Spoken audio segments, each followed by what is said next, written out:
여러분 안녕하세요. 이번 시간에는 이제 실험 연구에서 피험자 내 설계에 대해서 한번 알아보도록 하겠습니다.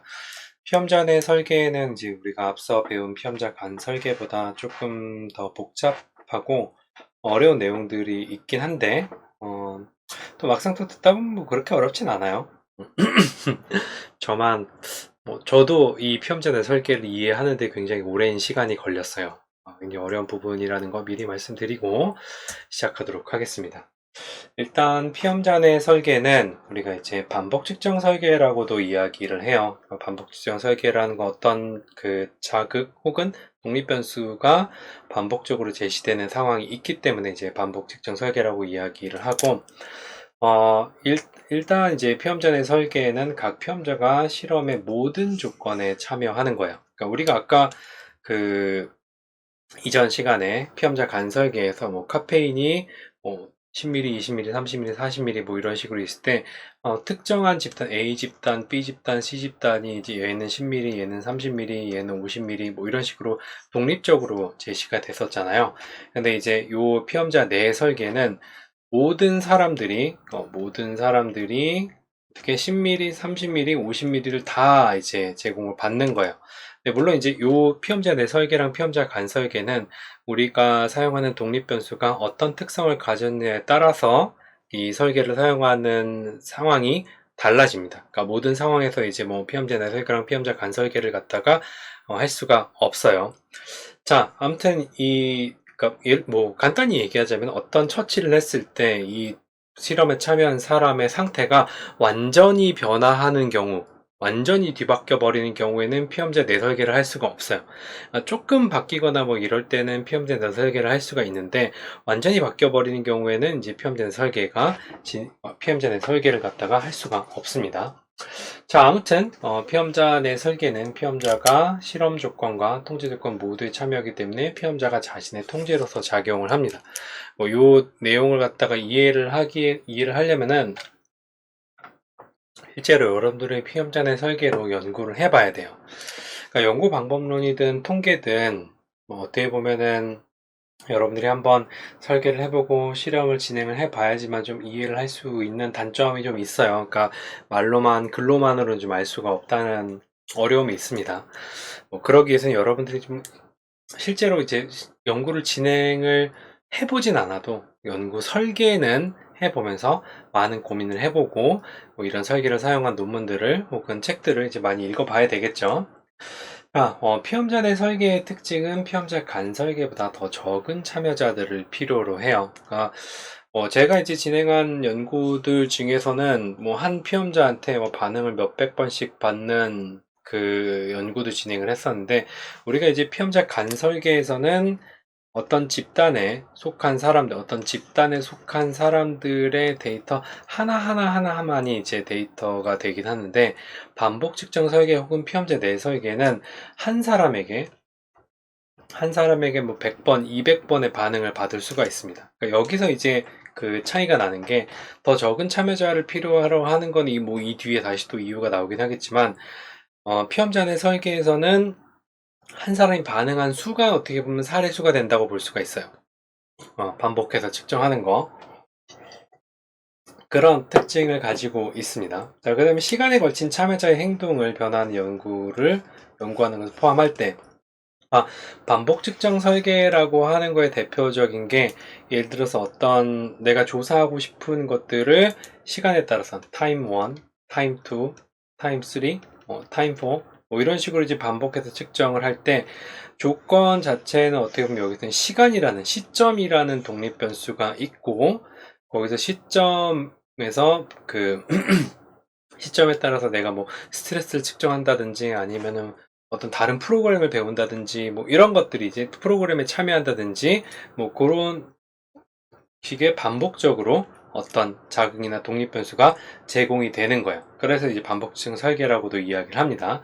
측정 시점이 피험자 내 변인으로 시간에 따른 변화를 연구를 할 수가 있습니다. 내가 이제 시간에 따라서 무엇이 변하느냐, 예를 들어 시간에 따라 스트레스가 어떻게 변하느냐를 볼 때 매 시점마다 스트레스 설문지를 이제 4번을 한다고 쳐요. 그럼 4번 할 때 타임 1에 요번 주에 스트레스 설문지하고 다음 주에 스트레스 설문지하고 그 다음 주에 스트레스 설문지하고 그 다음 주에 스트레스 설문지 했을 때 매주마다 스트레스 설문지가 종속 측정치로 나오게 되는 거고, 여기서 이제 독립변수라고 하는 것은 시점이라고 하는 독립변수가 타임 1, 타임 2, 타임 3, 타임 4, 이게 이제 독립변수가 되는 거예요. 그게 이제 반복적으로 반복적으로 측정이 이루어지게 되기 때문에 반복증 설계고, 저라는 피험자가 계속해서 이 어떤 측정에 참여를 하게 되죠. 그래서 이 피험자 내 설계라고 이야기를 합니다. 자, 피험자 내 설계는 피험자 간 설계보다 일반적으로 훨씬 더 민감해요. 그러니까 요 일반적으로 더 민감하기 때문에 적은 수의 피험자가 필요한 적은 수의 그러니까 피험자 수가 적어도 된다라는 거예요. 피험자 수가 적어도 되는 거고, 약간 요 피험자 설계는 피험자 간 설계보다 일반적으로 더 민감하다라고 하는 것은 약간 통계적인 이점이라고도 이야기를 할 수가 있습니다. 실험의 민감성이라고 하는 것은 효과가 작을 때조차도 독립변이의 효과를 탐지하는 능력이에요. 독립변이의 효과를 탐지한다는 것은 우리가 이제 분산 분석의 개념으로 이야기를 할 수 있는데, 제 영상 중에 이제 분산 분석을 봤으면은 분산이 분할될 수 있고 상이한 근원에 귀인될 수 있다라는 게 이제 기억이 날 거예요. 그랬을 때 효과가 작을 때, 이 작은 효과라고 하는 것은 독립변수의 어떤 분산을 이야기를 해요. 독립변인의 분산이 이렇게 있을 때, 독립변인의 분산이 이렇게 있을 때랑 이렇게 있을 때, 이렇게 두 가지가 있을 때, 요 큰 거에서 독립변수의 분산은 이만큼이다라고 이야기를 하면은, 나머지는 뭐예요? 무선 오차에 의한 분산이죠. 그 무선 오차에 의한 분산이 엄청나게 크죠. 이 비율만으로 봤을 때 이때 독립변수의 이 전체 녹색으로 표시된 종속변수의 분산에서 독립변수가 차지하는 부분은 굉장히 작아요. 자, 근데 전체 종속변수의 분산이 이렇게 작음에도 불구하고 독립변수의 분산이 거의 대부분을 차지하고 있다라고 하면은 전체 종속변수의 분산 중에서 독립변수가 차지하는 비율이 굉장히 크죠. 그러니까 피험자 내 설계는 여기 작은 원, 요거라고 생각을 하면 돼요.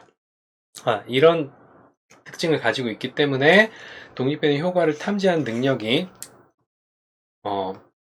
피험자 간 설계보다 훨씬 더 탁월하다고 이야기를 할 수가 있습니다.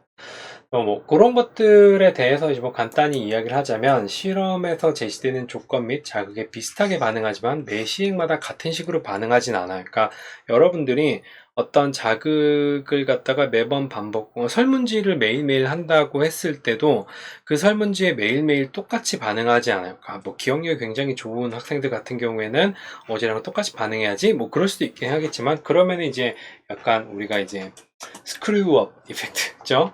엿대봐라 이제 그런 이제 피험자라고, 불성실한 응답자라고 될 수 있긴 한데, 내가 있는 그대로 대답한다 하더라도 매번 똑같이 반응할 수가 없어요. 그러니까 예를 들어서 이제 그 중간고사나 기말고사를 본다고 했을 때, 그 예상 문제를 주고 나서 중간고사랑 기말고사 낸다고 하더라도 모든 학생들이 다 그 100점을 만점을 받지 못하는 것과 똑같아요. 조건이 자기 비슷하게 반응하지만 매 시행마다 모두 같은 식으로 반응하진 않아요. 오차 변량은 실험이 수행될 때마다 그 과정에서 변동이나 참여자들 사이에서 개인 차이 때문에 발생할 수가 있습니다. 근데 이제 오차 변량은 개인 차이 때문에 발생할 수가 있는데, 피험자 내 설계에서 참여들은 실험 시간이 경과함에 따라 이전 반응과의 차이가 덜하게 되죠. 그러니까 피험자 내부에서 어떤 차이가 점점 작아지게 된다라는 거예요. 그러면 이제 사람마다 차이만 남게 되는 거고, 그건 고정적으로 이제 어떤 더 커지거나 더 작아지거나 그러진 않는다라는 거예요. 사람마다. 이 실험의 한 조건 내에서 참여자의 반응 사이에 더 적은 변산성이 있을 때 실험은 훨씬 더 민감해질 수가 있다라는 거니까, 예를 들어서 사람들이 반응이 처음에는 반복 측정 설계나 피험자 내 설계, 처음에 사람들이 어떤 자극에 반응할 때는 사람마다 차이가 굉장히 커질 수가 있어요. 사람마다 차이가 굉장히 클 수가 있는데, 이게 계속 반복해서 측정을 하다 보면은 내 개인의 어떤 내 개인의 어떤 뭐라 그랬나? 페이스를 찾아가게 되죠. 그 페이스가 일정하게 되면은 사람마다 차이가 어떻게 돼요? 점점 좁아지게 되죠. 그럼 오차 변량이 점점 작아지게 되는 효과가 나타난다는 거예요. 그래서 독립변이 효과를 탐지하는 능력이 더 커지게 된다는, 사람 내에서보다는 독립변 사이에서 보통 더 큰 변산성이 이제 발생을 하게 되는 거고, 오차 변량이 더 적을수록 독립변의 효과를 탐지하는 것이 훨씬 더 쉽게 되죠. 우리가 이제 그 분산 분석에서 독립변수에 의한 분산과 오차에 의한, 무선 오차에 의한 분산, 이 두 가지를 나눠서 이 두 개의 비율을 가지고 F값을 구해갖고 그 독립변수에 의한 효과가 통계적으로 유효하냐 유효하지 않냐를 갖다가 이야기를 했었잖아요. 자, 그랬을 때 이 피험제의 설계는 뭘 크게 만드는 거예요? 이 노란색 부분을 크게 만드는 거예요. 근데 실험을 해도 효과가 잘 안 나오는 경우가 있어요 라고 이제 이야기를 할 수도 있거든요.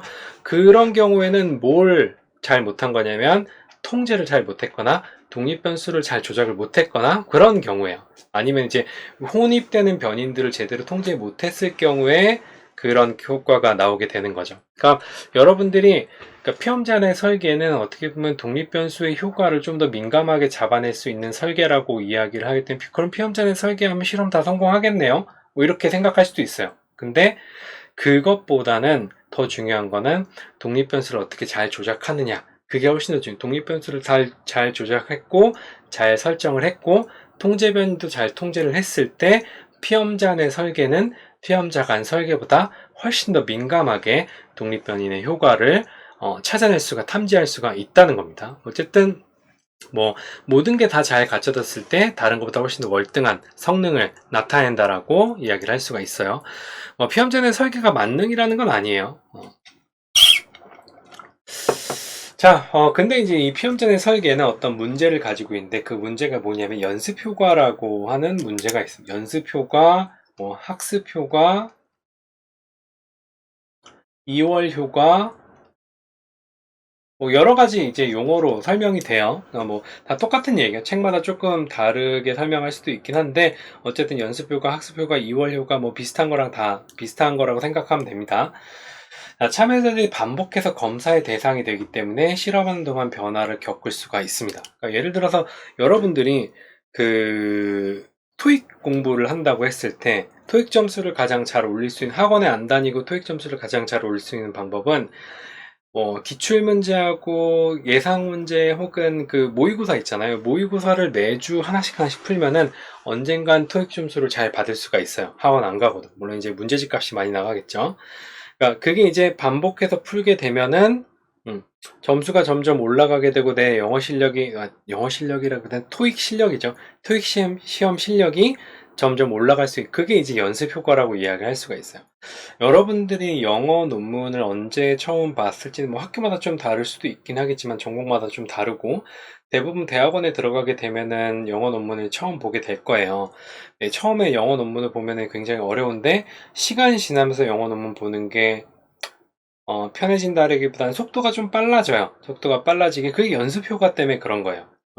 그래서 근데 이 피험자 내 설계에서 참여자들은 피험자 내 설계에서 반복된 검사 때문에 겪는 연습 효과는 제거가 될 수가 없습니다. 그러니까 아까 얘기했던 피험자 내 설계의 장점은 뭐예요? 일반적으로 독립변인의 효과를 좀 더 민감하게 잡아낸다라는 장점이 있어요. 그렇지만 얘가 가지고 있는 가장 그 크리티컬한 단점은 뭐냐면 연습 효과가 나타난다라는 거예요. 연습 효과, 그래서 이 연습 효과를 피험자 내 설계의 모든 조건에 걸쳐서 균형화할 필요가 있습니다. 우리가 피험자 간 설계에서는 뭐가 필요했어요? 집단 간 어떤 동등한 수준이라고 하는 균형화가 필요가 했죠. 근데 여기서 피험자 내 설계에서는 조건들에 걸쳐서 연습 효과를 균형화할 필요가 있어요. 어쨌든 피험자 간 설계와 피험자 내 설계는 둘 다 균형화할 필요가 있고, 피험자 간 설계에서는 뭘 균형해야 돼요? 집단 간 균형화를 해야 되는 거고, 피험자 내 설계에서는 연습 효과, 조건들 혹은 자극들 혹은 독립변수의 수준들이 가지는 어떤 연습 효과가 균형화될 필요가 있다고 이야기를 할 수가 있습니다. 자, 그래서 균형화를 할 수 있는 방법은 크게 두 가지로 나눌 수가 있는데, 첫 번째는 이제 완전 설계가 있습니다. 완전 설계. 매번 다른 순서로 각 참여자에게 여러 번 조건들을 시행해서 각 참여자에 대한 연습 효과를 이제 균형화시키는 방법이에요. 예를 들어서 독립변인의 자극, 독립변인 혹은 자극의 조건이 세 가지 조건이 있다라고 했을 때, 그러니까 독립변의 하위 수준이 세 개라는 거예요. 이 하위 수준이 세 개가 있는데 이 세 개의 가능한 조건 조합은 총 3팩토리얼로 계산될 수가 있어요. n 팩토리얼로 이제 계산이 됩니다. 6개의 어떤 조건 조합을 갖다가 1번 피험자, 2번 피험자, 3번 피험자한테 전부 다 제시를 하는 거예요. 전부 다 제시를 하게 되면은 모든 가능한 조건들을 전부 다 모든 피험자들이 제시를 받기 때문에 연습효, 그러면서 이제 어떻게 해요? 얘네 순서를 막 섞는 거죠. 섞었을 때 연습효과를 균형화시킬 수 있다라는 거. 그러니까 연습효과를 균형화시킬 수 있다라고 하는 거는 어떻게 보면은 모든 사람들한테 연습 효과가 다 동일하게 제시가 된다라는 의미로도 받아들일 수가 있어요. 자, 아무튼 완전 설계는 이렇게 대표적으로 이런 식으로 이루어지는데, 완전 설계 중에 구획 무선화라고 하는 게 있어요. 우리가 이제 구획 무선화는 어디서 했었어요? 피험자 간 설계에서 집단들 간의 균형화를 위해서 구획 무선화를 사용한 이제 뭐 독립집단 설계, 이거를 배웠었죠. 자, 이 구획 무선은 마찬가지예요. 독립변수 자극 조건이 있으면 가능한 조건 조합을 이제 만들고 이 구획을 막 섞어가지고 모든 사람들한테 제시를 하는 겁니다. 그 구획의 수는 각 조건이 시행되는 횟수와 동일하고 구획의 크기는 실험의 조건 수와 동일하게 됩니다. 자, 구획의 수라고 하는 거는 6개죠. 구획의 수는 각 조건이 시행되는 횟수 6개고 A, A, A, A, A, A, 총 6개죠. 동일하고 구획의 크기는 실험의 조건 수와 동일하게 됩니다. 자, 그 다음에 구획 무선화는 실험의 각 조건 실행 모든 단계에서 같은 횟수로 시행되도록 보장한다는 게, 여기 조건을 보면 A 6번, B 6번, C 6번 다 나와요. 그러니까 요 순서도 C 6번, B 6번, A 6번 다 나오고 B 6번, A 6번, C 6번 다 나오게 됩니다. 단순 무선 절차랑 비교를 해서 단순 무선 절차는 APC가 있으면은 APC를 그냥 무선 랜덤하게 막 이렇게 흩뿌리는 거예요. 그랬을 때 이 구획 무선화 같은 경우에는 연속적으로 뭐 어떤 특정한 자극이 계속해서 제시가 되는 것을 막게 돼요. 특정 조건이 우연히 더 자주 단순 무선 절차는 특정 조건이 우연히 더 자주 시행될 수 있어요. 그래서 A, 뭐 B, C, 뭐 B, C, 뭐 이런 식으로 단순 무선은 이런 식으로 발생할 수 있는데, 구획 무선화 같은 경우 우리가 구획을 짜놓고 그거를 무선적으로 이제 제시를 하는 거기 때문에 이런 어떤 연속적인 것들을 막을 수가 있다라는 거죠. 그 특정한 자극이 연속적으로 제시가 되면 그것도 어떻게 보면은 학습 효과가 혹은 연습 효과가 있을 수 있기 때문에 그런 것들을 이제 막을 수가 있다는 거죠. 단순 구획 무선화라고 하는 것은. 자, 그 단순 무선 조건 같은 경우에는 또 어떤 단점이 있냐면은 실험에서 서로 다른 조건 제시하기 무수히 많은 무선 순서가 사용돼야 돼요. 그러니까 APC를 갖다 무선으로 나열할 수 있는 방법은 굉장히 많겠죠.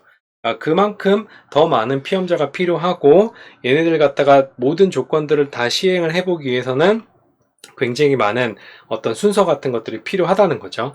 근데 이제 구획 무선화 같은 경우에는 우리가 어떤 구획을 짜놓고 그걸 무선적으로 제시를 함으로써 이런 문제들을, 그러니까 단순 무선 절차에서 발생할 수 있는 문제들을 어느 정도 해결할 수가 있다는 거죠. 자, 그게 이제 완전 설계에서 이제 구획 무선화에 대한 거고, 또 완전 설계에서 APP의 역균형화라고 하는 게 있어요. 뭐 역균형화, 역조건화, 동일한 말이에요. APP의 역균형화는 무선 순서로 조건들을 제시하고 그 다음에 반대 순서로 제시하는 거예요. 그러니까 APC 제시했으면 CBA 제시하고 그거를 다시 또 반복 APC, CBA 이런 식으로 제시를 하는 게 APP의 역균형화라고 이야기를 할 수가 있습니다.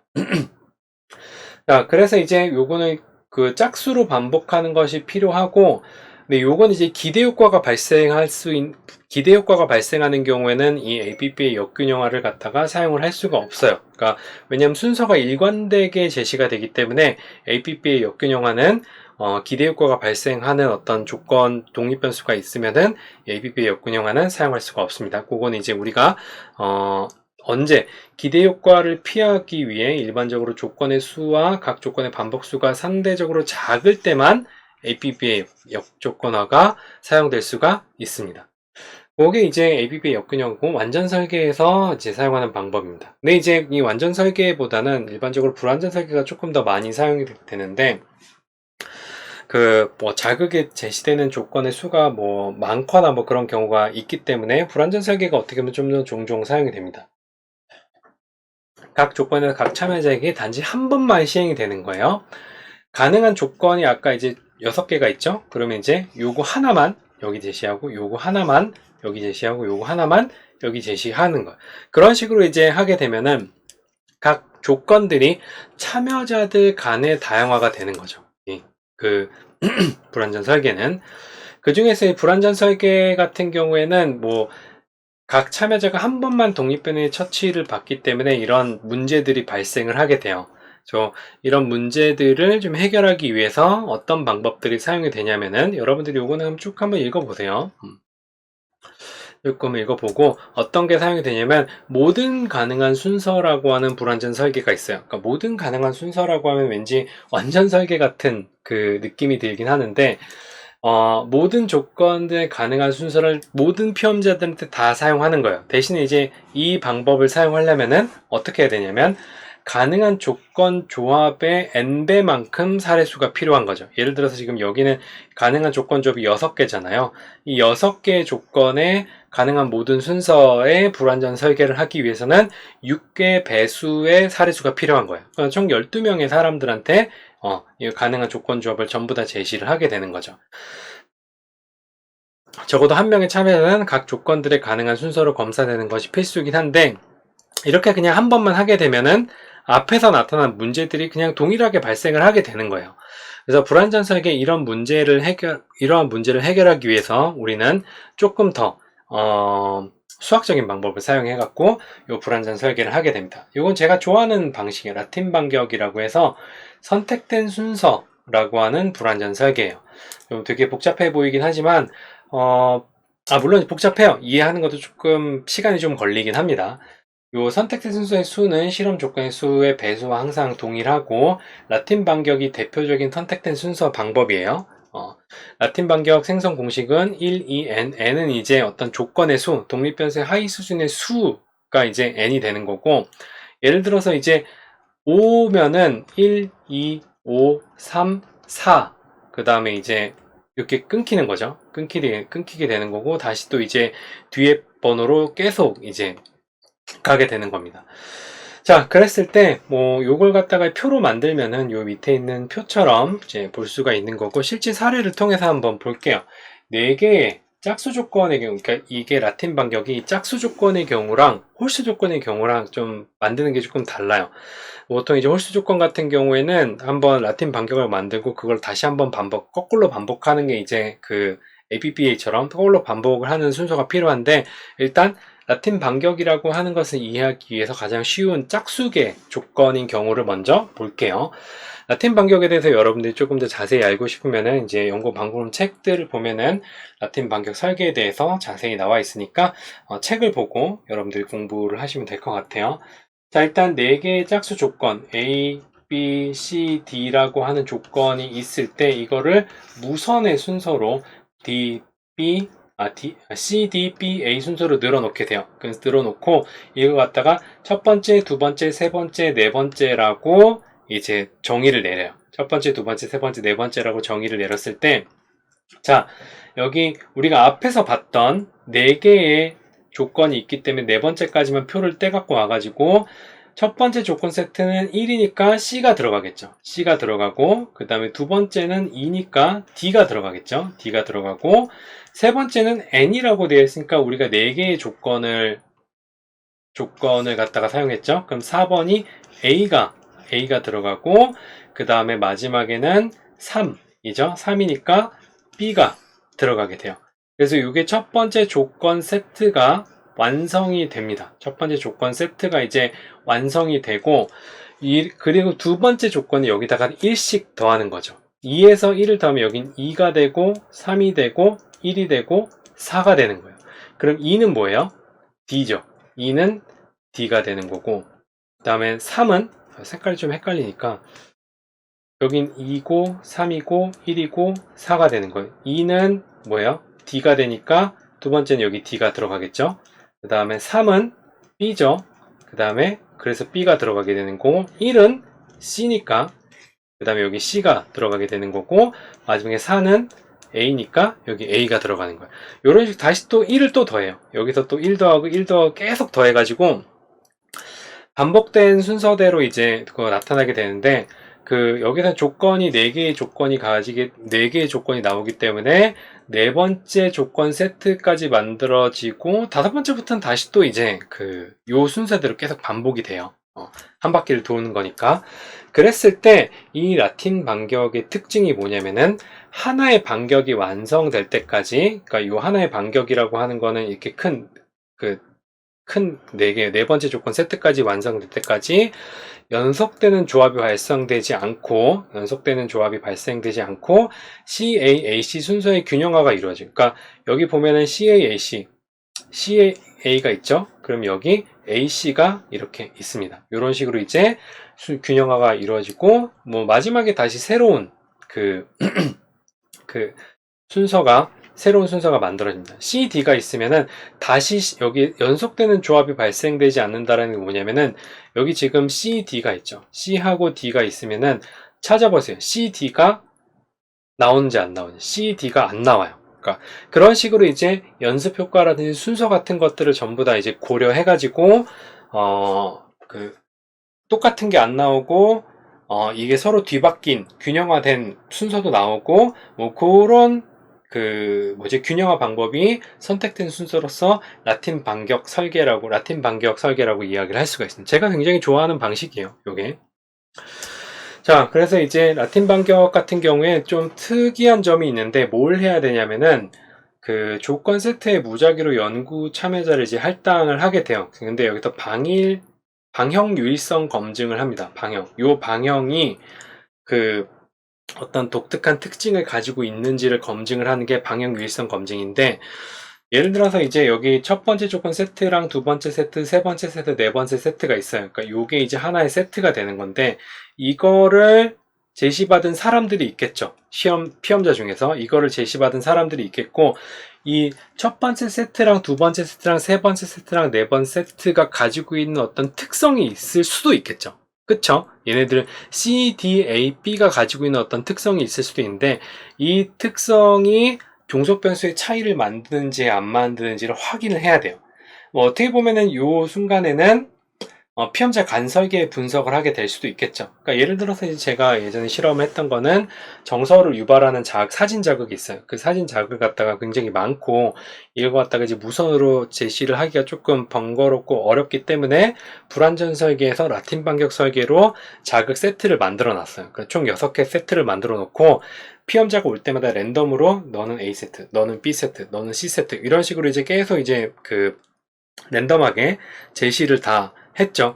그러면 이제 A 세트를 경험한 사람이 있고 B 세트를 경험한 사람이 있고 C 세트를 경험한 사람이 있고 뭐 E 세트까지 경험한 사람이 있단 말이에요. 그럼 그걸 하나의 집단으로 생각할 수도 있겠죠. A 집단을 경험한 사람. 그랬을 때 얘네들의 어떻게 보면은 각각 A 세트, B 세트, C 세트끼리 뭔가 종속 변수에서 차이가 나타난다라고 하면은 이거는 각각의 자극 세트들이 어떤 특성을 가지고 있다고 이야기를 할 수가 있겠죠.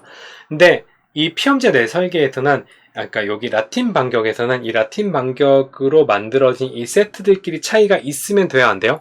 안 돼요. 왜냐면 우리는 이 라틴 반격을 만든 이유가 뭐냐면은 어떤 연습 효과를 균형화하고 모든 피험자 내에서 이런 효과들을 전부 다 상쇄하기 위해서 라틴 반격을 만든 거기 때문에 각 세트끼리의 어떤 종속 변수의 차이는 나타나면 안 돼요. 그랬을 때 각 세트를 독립 변수로 집어넣어 놓고 종속 변수의 차이가 없어야지만 이 방형 유일성 검증이 이제 검증이 통과가 되는 겁니다.